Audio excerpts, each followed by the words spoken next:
पिछली क्लास में हमने HTML का पहला कदम उठाया था नोटपैड से VS कोड तक, लेकिन अब वक्त है उस सफ़र को आगे बढ़ाने का। आज हम HTML के स्ट्रक्चर को डीपली एक्सप्लोर करेंगे। जैसे एक किताब के अंदर चैप्टर्स होते हैं, वैसे ही HTML के अंदर भी हर सेक्शन, हर लफ्ज़ अपनी जगह पर होता है और वो जगह सिर्फ सही टैग से मिलती है। अच्छा, तो आज हम जो है वो अपनी पिछली क्लास को ही आगे बढ़ाएंगे। पिछली क्लास में हमने नोटपैड से जो है VS कोड की तरफ शिफ्ट किया था। बेसिक्स अगर आप जानना चाहते हैं कि नोटपैड और VS कोड के अंदर क्या डिफरेंस है, तो VS कोड और नोटपैड के अंदर डिफरेंस ये है, नोटपैड एक आपके पास टेक्स्ट एडिटर है और VS कोड आपके पास एक कोड एडिटर है। टेक्स्ट एडिटर में आपको नाम से ही पता लग रहा होगा कि आप हर किस्म का टेक्स्ट उसके अंदर लिख सकते हैं, चाहे वो आपका नॉर्मल टेक्स्ट हो या आपके पास कोई कोड लिखना आप चाह रहे हो, वो भी आपके पास एक टेक्स्ट की ही किस्म है। VS कोड हमारे पास एक कोड एडिटर है। कोड एडिटर का भाई क्या फ़ायदा है? कोड एडिटर आपके पास कोड के लिए होता है। तो हम जो भी अपना कोड लिखेंगे, फॉर एग्जांपल हम टैग्स बना रहे हैं, तो हमें वो डिफरेंट कलर्स के अंदर नज़र आते हैं, तो हमें पता लगता है हाँ ये एक हमारे पास टैग है। जबकि जो नॉर्मल टेक्स्ट होता है वो आपको कुछ इस तरीके के कलर में नज़र आ रहा होगा, जैसे वाइट कलर के अंदर सिंपल प्लेन टेक्स्ट लिखा हुआ होगा। ये डिपेंड करता है कि आपने कौन सी थीम चूज़ की हुई है अपने कोड एडिटर के अंदर। हम बढ़ते हैं आगे भाई। सबसे पहले हम अपने फ़ोल्डर के अंदर आ जाते हैं। पिछली क्लास में हमने कुछ इस तरीके का फ़ोल्डर बनाया था डेस्कटॉप पर और उसका नाम हमने रखा था HTML। अब इसके अंदर हम आ जाते हैं। अच्छा, तो यहाँ पर अब हम क्या करेंगे, हमने एक और फ़ोल्डर यहाँ पर बनाना है। पिछली क्लास में हमने ये HTML क्लास 1 बनाई थी, अब ये हमारी दूसरी क्लास है, तो यहाँ से हम इसको कंटिन्यू करेंगे भाई।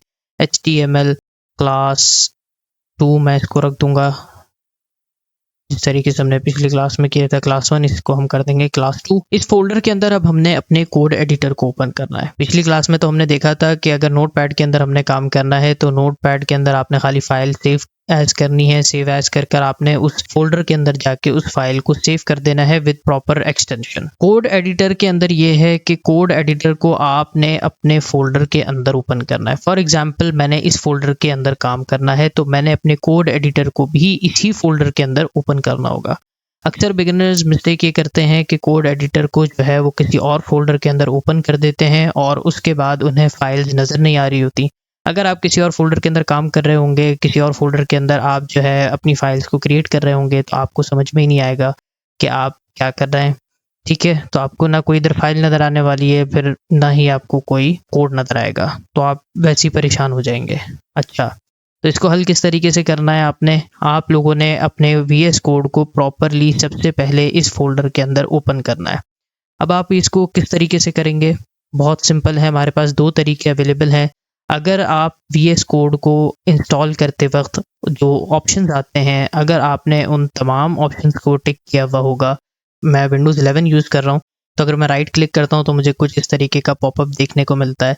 लेकिन अगर आप शिफ्ट प्लस राइट क्लिक करेंगे तो आपको ये पॉपअप देखने को मिलेगा। इसके अंदर हमें एक यहाँ पर ऑप्शन नज़र आ रहा होगा ओपन विद कोड। तो ये तब नज़र आएगा जब आपने इंस्टॉलेशन के वक्त जितने भी ऑप्शंस नज़र आ रहे थे, 4 या 5 ऑप्शंस आपको जो उधर नज़र आ रहे थे, आपने अगर उसको टिक किया हुआ होगा तब ही आपको ये ऑप्शन नज़र आएगा, वरना हो सकता है बाय डिफ़ॉल्ट आपके पास ये ऑप्शन नज़र ना आए। अगर आप इसको ओपन विद कोड यहाँ पर करेंगे तो ये आपके पास इसी फोल्डर के अंदर VS कोड को ओपन कर देगा। तो आप देख सकते हैं कि इसने मेरे पास HTML क्लास 2 का उसी के अंदर, उसी फोल्डर के अंदर ओपन कर दिया है। किस तरीके से कंफर्म कर सकते हैं, यहाँ पर टॉप पर भी आपको नज़र आ रहा होगा मेरा फोल्डर का नाम, जो हमने फोल्डर इधर बनाया था, और आपको यहाँ पर भी नज़र आ रहा होगा एक्सप्लोरर के अंदर। ये देखें, ये एक्सप्लोरर है हमारा। इस एक्सप्लोरर के अंदर भी आपको नज़र आ रहा होगा कि वही फोल्डर ओपन हुआ है। तो इसका मतलब है कि हम सही डेस्टिनेशन पर काम कर रहे हैं। अच्छा, दूसरा तरीका क्या है हमारे पास? बड़ा ही सिंपल तरीका है। दूसरा तरीका ये है कि हम टर्मिनल के थ्रू या कमांड लाइन इंटरफेस CLI के थ्रू जो है अपने VS कोड को ओपन करें। बहुत आसान तरीका है, बड़ा ही सिंपल तरीका है। कुछ भी नहीं करना आपने, सबसे पहले यहाँ पर आना है। ये आपको इधर कोई एक नेविगेशन बार दिख रहा होगा ऊपर टॉप पर, यहाँ पर आपने आना है और इस पर आप क्लिक करेंगे तो ये इस तरीके से बाय डिफ़ॉल्ट इसको सेलेक्ट ही कर देगा। तो आप लोगों ने क्या करना है कि आपने इसको हटाना है, ठीक है, और उसके बाद आप लोगों ने यहाँ पर आके लिखना है CMD और आपने एंटर प्रेस कर देना है। तो ये इसी फोल्डर के अंदर आपके पास एक कमांड प्रॉम्प्ट ओपन कर देगा। यहाँ पर देखें किस तरीके से आप कंफर्म करेंगे कि ये उसी फोल्डर के अंदर इसने ओपन किया है। तो ये देखिए यहाँ पे यूजर्स, तलाल, डेस्कटॉप और हमारा डेस्कटॉप के ऊपर जो हमने HTML का फोल्डर बनाया था, और HTML के फोल्डर के बाद यहाँ पर आपको नज़र आ रहा होगा HTML क्लास 2। इसका मतलब है हम बिल्कुल सही जगह पर पहुँचे हैं।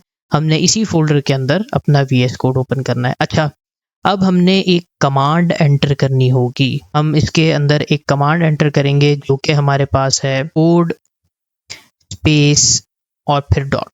इस तरीके की एक कमांड हमारे पास अवेलेबल है। आपने लिखना होगा कोड स्पेस और डॉट। ये कमांड है हमारे पास VS कोड की। इससे आपके पास इसी फोल्डर के अंदर VS कोड ओपन हो जाएगा। ये कमांड लिखकर आप एंटर प्रेस करेंगे, ये आप देखें इसने VS कोड को हमारे पास ओपन कर दिया है उसी फोल्डर के अंदर। यहाँ पर आप इसको दोबारा कंफर्म कर सकते हैं। अच्छा, अब ये कमांड प्रॉम्प्ट हमारे किसी काम का नहीं है, इसको बंद कर देते हैं। अब क्या करना है भाई, हमने बड़ा सिंपल है। यहाँ पर आके अगर मुझे न्यू फाइल क्रिएट करनी है तो मैं राइट क्लिक करके न्यू फाइल या न्यू फोल्डर क्रिएट कर सकता हूँ। इसके अलावा दूसरा तरीका, बड़ा सिंपल तरीका ये है कि आप यहाँ पर आकर भी न्यू फाइल क्रिएट कर सकते हैं और न्यू फोल्डर भी क्रिएट कर सकते हैं। मैं यहाँ पर एक न्यू फाइल क्रिएट करूँगा। फोल्डर मैंने पहले ही क्रिएट कर लिया है, तो न्यू फाइल क्रिएट करने के लिए मैं यहाँ पर क्लिक करूँगा तो देखें इसने मुझे कुछ इस तरीके का ऑप्शन जो है वो प्रोवाइड कर दिया है। यहाँ पर हमें पता है कि अपनी फाइल का नाम हमने रखना है index.html। ये हमारे पास एक स्टैंडर्ड नेम है, तो हम इसी को यूज़ करेंगे। index.html ये नाम रखकर हमने एंटर प्रेस करना है और ये देखें इसने हमारे पास एक HTML की फ़ाइल क्रिएट कर दी है। अच्छा, ये आप हो सकता है कि थोड़ी सी थीम आपको डिफरेंट नज़र आ रही हो और थोड़ा सी आइकन्स आपको डिफरेंट नज़र आ रहे हो, तो इससे बिल्कुल भी घबराने की ज़रूरत नहीं है। मैंने अपने VS कोड को अपने हिसाब से कस्टमाइज़ किया हुआ है। आपका डिफ़ॉल्ट जो है वो VS कोड नज़र आ रहा होगा, इससे बिल्कुल भी परेशान होने की ज़रूरत नहीं है। हम आगे देखेंगे कि अपने VS कोड को किस तरीके से आप कस्टमाइज़ कर सकते हैं। यहाँ पर आकर आप लोगों ने क्या करना है, शिफ्ट के साथ आपने 1 को प्रेस करना है और आपने एंटर करना है। तो ये देखिए इसने पूरा एक HTML का बेसिक जो कोड है, जिसके अंदर हमारे पास डॉक टाइप HTML का एलिमेंट है, इसके बाद HTML का टैग है और इसके बाद हेड का ये टैग आप देख सकते हैं। इसी तरीके से बॉडी का टैग भी इसने बनाकर हमें दे दिया है। यानी जो एक बेसिक स्ट्रक्चर है वो इसने हमें बनाकर दे दिया है। और यही VS कोड के फ़ायदों में से एक है कि आपको एक बेसिक कोड, जो आपका बेसिक स्ट्रक्चर है, वो आपको बनाकर दे देता है। अब आपके पास देखें तमाम ही एलिमेंट्स मौजूद हैं जो कि सिंपली हमारे पास होने चाहिए, तो उन्होंने वो हमें प्रोवाइड कर दिए हैं। ये टाइटल का टैग आ गया हमारे पास। टाइटल के अंदर आपको पता है कि जो हमारा टाइटल बार है हमारे क्रोम या ब्राउज़र के अंदर, वहाँ पर आप इसको देख सकते हैं। यहाँ पर जो भी टेक्स्ट आप लिखेंगे वो आपको उधर नज़र आएगा। तो हम इसको चेंज कर देते हैं, हम इसको कर देते हैं क्लास 2 के नाम से। यहाँ पर हम इसको सेव कर देंगे। इसके अंदर हमने देखा था कि अगर हमने अपने वेबसाइट के अंदर एक बेसिक कंटेंट डालना है, अगर बाय डिफ़ॉल्ट अभी हम इस फाइल को रन करते हैं, मैं आऊँगा अपने उसी फाइल एक्सप्लोरर के अंदर, तो आप देख सकते हैं कि इसने मेरे पास एक फ़ाइल क्रिएट कर दी है इंडेक्स नाम की, और यहाँ पर आपको एज का जो एक ब्राउज़र है उसका आइकन नज़र आ रहा होगा। तो जो भी आपके सिस्टम के अंदर बाय डिफ़ॉल्ट ब्राउज़र सेट हुआ होगा वही आइकन आपको यहाँ पर नज़र आ जाएगा। फॉर एग्जांपल आपके पास क्रोम सेट हुआ हो सकता है बाय डिफ़ॉल्ट, तो यहाँ पर आपके पास क्रोम आ जाएगा। हो सकता है आपके पास ओपेरा वगैरह जो है वो सेट हुआ हो, तो वो आपको यहाँ पर नज़र आ जाएगा। अच्छा, मैं इसको ओपन करना चाहता हूँ इस फाइल को क्रोम के ज़रिए, तो मैं यहाँ पर राइट क्लिक करूँगा इस फाइल के ऊपर और ओपन विद के ऊपर क्लिक करके यहाँ पर गूगल क्रोम में इसको ओपन कर लूँगा।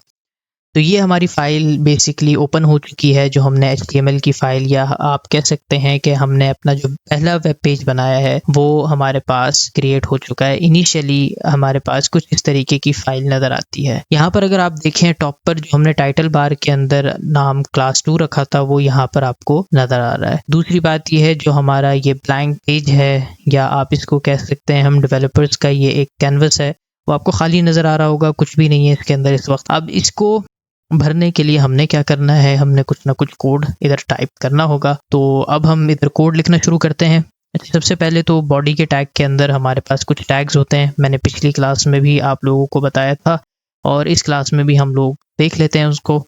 भाई सबसे पहले जो टैग हमारे पास है वो है h1। आपने क्या करना है, आपने सिर्फ h1 टाइप करना है। आपको ये देखें, इसने आपको जो है इंटेलिजेंस प्रोवाइड कर दी है। इस चीज़ को हम कहते हैं इंटेलिजेंस। इसने आपको इंटेलिजेंस प्रोवाइड कर दी है कि आप क्या h1 का टैग टाइप करना चाह रहे हैं। मैं कह रहा हूँ जी बिल्कुल, मैं h1 का टैग ही टाइप करना चाह रहा हूँ। तो मैं h1 लिखकर इसको एंटर कर दूंगा और ये मेरे पास टैग खुद बना देगा। तो जिस तरीके से हम नोटपैड के अंदर जो है एक एक चीज़ खुद लिख रहे थे, हर टैग को ओपन भी कर रहे थे, फिर क्लोज भी कर रहे थे, VS कोड के अंदर इस चीज़ से हम बच जाते हैं और ये हमारे पास VS कोड के दूसरे फ़ायदों में शामिल है। यहाँ पर आते हैं, इधर हम लिखते हैं हेलो वर्ल्ड। जब भी डेवलपर्स अपना पहला कोई भी प्रोजेक्ट बनाते हैं किसी भी लैंग्वेज के अंदर वो काम करते हैं, तो सबसे पहली चीज़ जो टाइप करते हैं वो हेलो वर्ल्ड टाइप करते हैं। इसलिए मैंने भी यहाँ पर हेलो वर्ल्ड टाइप कर दिया है। अब जाकर देखते हैं क्या हमारे ब्राउज़र पे ये चीज़ रिफ्लेक्ट हुई या नहीं हुई। यहाँ पर आके आपने पेज को रिफ़्रेश करना है। यहाँ से भी रिफ़्रेश कर सकते हैं या फिर आप Ctrl+R प्रेस करके पेज को रिफ़्रेश करके देख सकते हैं। तो यहाँ पर देखें, हमारे पास बेसिक हेडिंग आ चुकी है। ये हमारे पास HTML के अंदर सबसे मेन हेडिंग या सबसे बड़ी हेडिंग जो है अवेलेबल है HTML के अंदर। इसके अलावा भी हमारे पास कुछ हेडिंग्स हैं। फॉर एग्जांपल हम चलते हैं, हमारे पास H1 से लेके H6 तक हेडिंग्स मौजूद हैं। मैं H2 लिखूँगा। मैं इधर लिख देता हूँ हेलो। आगे बेसिक से हम टेक्स्ट लिख देते हैं, बल्कि मैं सारा हेलो वर्ल्ड ही लिखता हूँ ताकि हमें नज़र आए। इसी तरीके से हमारे पास H3 भी है और इसी तरीके से हमारे पास H4 भी है और इसी तरीके से H5 और हमारे पास H6 भी मौजूद है। हमारे पास हेडिंग्स 6 तक ही मौजूद हैं, इसके अलावा हमारे पास हेडिंग्स मौजूद नहीं है। H1 जो है वो हमारे पास सबसे बड़ी हेडिंग है। इसी तरीके से H6 जो है सबसे छोटी हेडिंग है। उसके दरम्यान में जितनी भी हेडिंग्स हैं वो एक एक करके छोटी होती जाती हैं। यहाँ पर आप देख सकते हैं, मैं इसको रिफ़्रेश करूँगा तो ये देखिए आपके पास हेडिंग नज़र आ गई। ये हमारे पास दूसरे नंबर की H2 है, ये इसी तरीके से H3 है, ये H4, H5 और H6। तो ये हमारे पास बेसिक डिफरेंस है तमाम हेडिंग्स के अंदर जो कि आपको नज़र आ रहा है। इसके अलावा अगर हम क्या H7 भी डाल सकते हैं। अगर आप इधर H7 का टैग बनाएंगे तो देखें ये आपको कोई इंटेलिजेंस प्रोवाइड नहीं कर रहा, लेकिन अगर फर्ज कर लेते हैं कि आपने खुद से एक H7 का टैग कुछ इस तरीके से बना दिया, तो क्या आपका ये टैग वर्क करेगा या नहीं करेगा। एक काम करते हैं, हम इसके अंदर भी डाल देते हैं और चेक कर लेते हैं क्या हमारे पास H7 जैसी हेडिंग वर्क करेगी या नहीं करेगी। देखते हैं, इधर आके मैं रिफ़्रेश करूँगा तो ये देखिए इसने मुझे कुछ टेक्स्ट तो शो कर दिया है, लेकिन इसको इसने एज हेडिंग बिल्कुल भी ट्रीट नहीं किया। तो इससे ये बात कंफर्म होती है कि हमारे पास सिर्फ H6 तक हेडिंग्स हैं, H7 तक हेडिंग नहीं है। किस तरीके से डिफरेंस पता लग रहा है हमें डिफरेंस इस तरीके से पता लग रहा है कि यहाँ पर हेडिंग जो है कुछ बोल्ड नज़र आ रही है आपको। यहाँ पर ये टेक्स्ट जो हेलो वर्ल्ड हमने लिखा है ये बिल्कुल भी बोल्ड नहीं है। तो इसका मतलब ये है कि इसने इसको एज रॉ टेक्स्ट कंसिडर किया है, इसको बिल्कुल भी हेडिंग के तौर पर उसने कंसिडर नहीं किया। इसको मैं यहाँ से हटा देता हूँ क्योंकि हमारे पास H7 जैसी कोई भी हेडिंग एग्जिस्ट नहीं करती। इसके अलावा जो हमारे पास टैग अवेलेबल हैं उसमें हमारे पास पैराग्राफ का टैग है। पैराग्राफ का टैग क्या करता है, आपने खाली P लिखकर एंटर करेंगे तो आपके पास एक ओपनिंग और क्लोजिंग टैग आ जाएगा। ये हमारे पास पैराग्राफ का टैग है। और पैराग्राफ्स आपको पता है किसी भी डॉक्यूमेंट के अंदर आपके पास कुछ हेडिंग्स होती हैं और हेडिंग्स के साथ कुछ पैराग्राफ्स होते हैं और इसी तरीके से एक डॉक्यूमेंट आप पूरा स्ट्रक्चर करते हैं। तो HTML भी इनिशियली जब बनाया गया था तो इसके अंदर कोई स्टाइलिंग नहीं हुआ करती थी। इस तरीके के आज हम मॉडर्न डिज़ाइंस देखते हैं वेब पेजेस के अंदर, इस तरीके से नहीं हुआ करता था। ये तो अब हम देख रहे हैं। पहले हमारे पास ये एज टेक्स्ट डॉक्यूमेंट ही के तौर पर आया था कि ऑनलाइन हम डॉक्यूमेंट्स जो हैं वो शेयर कर सकें, और अब जो है इसके अंदर आप मॉडर्न स्टाइलिंग्स भी ऐड कर सकते हैं। तो इस वजह से हमारे पास आज भी हेडिंग्स और पैराग्राफ्स को ही लेकर हमारे पास वेब पेजेस को स्ट्रक्चर किया जाता है। एक काम करते हैं, इस पैराग्राफ के अंदर भी कुछ टेक्स्ट कंटेंट डालते हैं। अब अगर मैं ख़ुद पूरा एक पैराग्राफ लिखना चाहूँ तो मुझे बड़ा इशू होगा कि मुझे बार बार कोई ना कहीं से कोई टेक्स्ट कॉपी करके पेस्ट करना पड़ेगा। लेकिन VS कोड का एक और फ़ायदा आपको मैं बताता चलूँ कि अगर आपने कोई भी पैराग्राफ बनाना है तो आपने सिंपली यहाँ पर आकर लिखना है लॉरेम, और ये देखें ये आपको फिर कुछ इंटेलिजेंस प्रोवाइड कर रहा है। आपने लॉरेम लिख के एंटर कर देना है। ये देखिए इसने खुद एक टेक्स्ट कंटेंट लिख दिया है। ये हमारे पास एक डमी टेक्स्ट कंटेंट है जो कि इसने लिखकर हमें हमारे पास दे दिया है। अब आप ये देख रहे हैं कि इसने तो इस तरीके से एक लाइन के अंदर टेक्स्ट कंटेंट लिखकर दे दिया है। इस तरीके से तो ये बिल्कुल भी अच्छा नहीं लग रहा, क्योंकि मुझे यहाँ पर स्क्रॉल करके जाना पड़ रहा है। अगर आप चाहते हैं कि ये टेक्स्ट कंटेंट आपकी स्क्रीन के मुताबिक सही से फॉर्मेट हो जाए तो आपने क्या करना है, simply alt shift plus F press करना है और ये आपको इसको स्ट्रक्चर करके दे देगा। हमारे पास और भी एक्सटेंशंस अवेलेबल हैं इसके लिए, वो हम जब आगे बढ़ेंगे तो हम देखेंगे।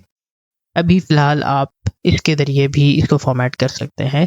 दूसरा तरीका ये है कि अगर आप ये शॉर्टकट की भूल जाएं तो आप राइट क्लिक कीजिएगा और फॉर्मेट डॉक्यूमेंट पर क्लिक कर दीजिएगा और ये आपको फॉर्मेट कर देगा डॉक्यूमेंट। हमारे पास H1 का टैग हो गया। हमने देखा कि हमारे पास कुछ मेन हेडिंग्स होती हैं H1 से लेके H6 तक, और इसी तरीके से पैराग्राफ्स होते हैं। क्या हम अपनी वेबसाइट के अंदर, आप लोग सोच रहे होंगे, सवाल होगा आपके जहन में, क्या हम सिर्फ एक ही हेडिंग यूज़ करेंगे? क्या हम एक ही H1 यूज़ करेंगे या एक ही H2 यूज़ करेंगे या एक ही पैराग्राफ यूज़ करेंगे? तो ऐसा बिल्कुल भी नहीं है। हमारे पास एक टेक्स्ट डॉक्यूमेंट के अंदर भी अगर आप देखें तो हमारे पास मल्टीपल हेडिंग्स होती हैं। इसी तरीके से उनको सपोर्ट करने के लिए मल्टीपल पैराग्राफ्स भी होते हैं। तो इसी तरीके से आप हेडिंग्स भी मल्टीपल बना सकते हैं और पैराग्राफ्स भी मल्टीपल बना सकते हैं। लेकिन एक चीज़ आप लोगों ने माइंड में रखनी है कि ये जो हमारे पास H1 है, H1 जो है वो हमारे पास हमारे मेन कंटेंट के अंदर या हमारे पास हमारे वेब पेज के अंदर मेन हेडिंग होती है। और अगर आप देखें किसी भी टेक्स्ट डॉक्यूमेंट के अंदर तो जो मेन हेडिंग होती है वो हमारे पास हमेशा एक ही होती है। तो हम इसको मेन हेडिंग जो है वो हम अपने पास एक ही बनाएंगे और उसको हम H1 के अंदर रखेंगे। बाकी जितनी भी सब हेडिंग्स हैं, छोटी हेडिंग्स हैं या दूसरी XYZ हेडिंग्स हैं, उनके लिए हम H2 से लेकर H6 तक के टैग्स का इस्तेमाल करेंगे और इन टैग्स को यूज़ करते हुए अपनी बाकी जितनी भी हेडिंग्स हैं उनको बनाएंगे और उनको स्ट्रक्चर करेंगे। यानी आप H1 एक ही यूज़ करेंगे लेकिन आप H2 मल्टीपल यूज़ कर सकते हैं। फॉर एग्जांपल मैं इसको ऐसे कर देता हूँ पैरा 1, और इसके साथ ये पैराग्राफ हम इसको समझ लेते हैं कि ये इसके साथ लिंक्ड है। इसी तरीके से मैं यहाँ पर एक और H2 बना देता हूँ, इसको मैं पैरा 2 के नाम से कर देता हूँ। और इसी तरीके से मैं नीचे आ जाता हूँ और यहाँ पर पैराग्राफ एक और बनाकर यहाँ पर अपना खूबसूरत सा जो टेक्स्ट है लॉरेम, जो कि मुझे भी समझ में नहीं आता, अगर आप लोगों को समझ में आए तो मुझे ज़रूर बताइएगा कमेंट्स में नीचे। तो ये हमने इधर लिख दिया है, 2 पैराग्राफ्स मैंने बना दी हैं। इसी तरीके से एक काम करते हैं, एक और H3 बना देते हैं और यहाँ पर हम लिखते हैं पैरा 3 और यहाँ पर इसी के साथ पैराग्राफ का भी टैग एक यूज़ कर लेते हैं। यहाँ पर हम कुछ टेक्स्ट कंटेंट डाल देते हैं फॉर्मेट करने के लिए। फिर मैं alt shift plus F press करूँगा तो ये इसने मेरे डॉक्यूमेंट को फॉर्मेट कर दिया। और इसी तरीके से अब जाके ज़रा इसको देखते हैं ब्राउज़र पर कि किस तरीके से ये हमारे पास दिख रहा है। तो मैं रिफ़्रेश करूँगा पेज को, तो ये देखिए मेरे पास इसने इस तरीके से कुछ बना दिया है।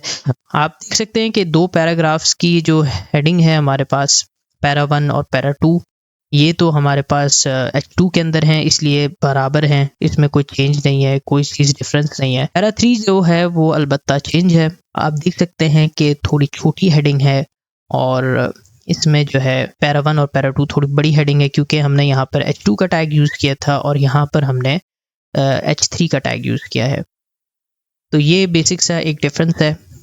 अच्छा, एक चीज़ और मैं आपको बताता चलूँ कि आप देख सकते हैं कि मैंने कितने आराम से, कितने सिंपली और कितने फास्ट मैंने ये कोड लिखा है। ये सब मैंने VS कोड की मदद से किया है, क्योंकि आप जानते ही हैं, मैंने भी बताया आप लोगों को कि नोटपैड और VS कोड में जो फ़र्क है वो ये है कि ये कोड के लिए बना है और नोटपैड जो है वो सिंपली टेक्स्ट, हर किस्म का टेक्स्ट आप उसके अंदर लिख सकते हैं, वो इसके लिए बनाया गया है।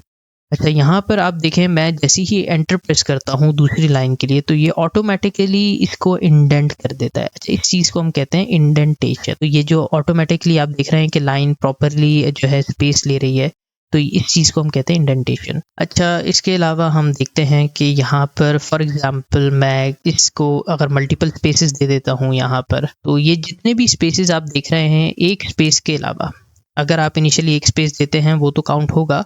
जो आप यहाँ पर बहुत सारे स्पेसेस देते हैं, इनको हम कहते हैं वाइट स्पेस। अगर आप मल्टीपल स्पेसेस देते हैं, वो ये इग्नोर करता है वीएस कोड और आपको यहाँ पर मल्टीपल स्पेसेस देखने को नहीं मिलेंगे। आप देख सकते हैं, मैं पेज को रिफ्रेश कर रहा हूँ यहाँ पर, और यहाँ पर आपको कोई भी चेंज देखने को नहीं मिल रहा। और यहाँ पर आप देख सकते हैं मैंने कितने सारे स्पेसेस दिए हैं। इसको हम कहते हैं वाइट स्पेस। और हमारे पास जो कोड एडिटर है वीएस कोड, ये वाइट स्पेसेस को इग्नोर करता है, तो आप एक स्पेस ही आपका काउंट होगा। इसी तरीके से अगर आप एंटर कर देते हैं लाइन ब्रेक करने के लिए, तो इससे आपका पैराग्राफ का बिल्कुल भी लाइन ब्रेक नहीं होगी, ये इसको भी इग्नोर करेगा।